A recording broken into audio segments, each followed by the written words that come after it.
돈나무 언니 캐시우드가 비트코인 현물 ETF를 대량 매도했습니다. 비트코인 큰손으로 불리는 마이크로 스트래티지는 비트코인을 추가 매입했습니다. 암호화폐 시장 혼란기에 이들의 투자가 갈린 이유 궁금하시다면 구독 꾹 눌러주세요.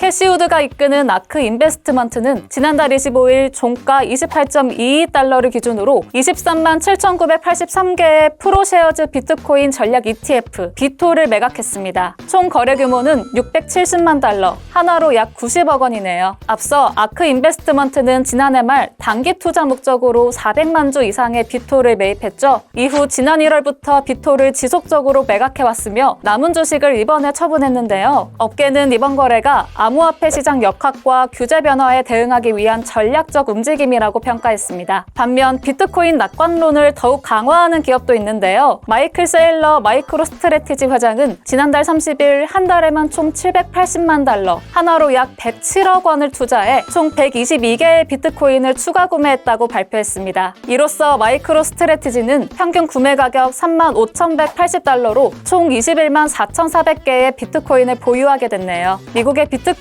현물 ETF 승인으로 530억 달러, 하나로 약 73조 원의 자금이 움직인 가운데 홍콩에서도 지난달 30일부터 거래가 시작됐습니다. 최근 혼돈의 시기를 겪는 암호화폐 시장, 자세한 이야기 궁금하시죠? 한양대 이정환 교수에게 물어봤습니다.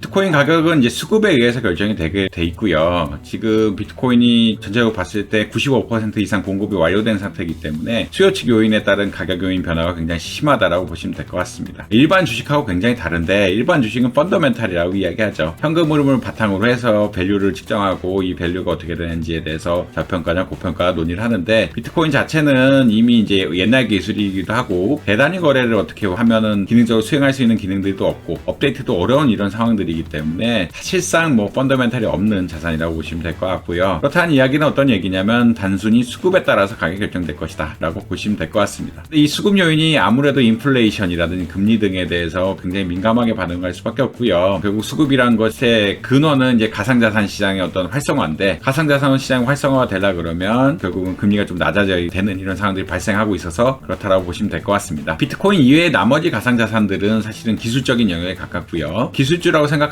금리가 올라가게 되면은 아무래도 수익성이 떨어지게 되고 이 수익성이 떨어지게 된다는 이야기는 투자가 안 이루어진다는 이야기고 가상자산 시장 형성이 좀 어려워진다는 얘기로 귀결이 되기 때문에 결국은 자산 시장 전체가 잘 돼야 비트코인의 어떤 수요 역시 늘어나게 되면서 가격 역시 오르게 될 상황이다라고 보시면 될 것 같습니다. 비트코인이 현재 기술적으로 대표하는 자산은 전혀 아니고요. 상징적으로 대표하고 있기 때문에 이 가상자산 시장의 흐름과 굉장히 밀접하게 관련이 있고 최근에 러시아 같은 어떤 수급 요인에 결정적인 영향을 줄 수 있는 이 시장의 혼돈이 오면서 가격이 조금 더 떨어지고 있는 양상이다. 아마 지금 러시아에서 가상자산 거래 같은 것들을 좀 금지하겠다는 이런 규정들이 나오면서 떨어지고 있는 양상의 인플레이션이라든지 금리 인하에 대한 기대감들이 조금 떨어지면서 가격이 떨어지고 있는 이런 상황들 이렇게 수급으로 아마 이해하시면 되지 않을까 생각을 하고 있습니다.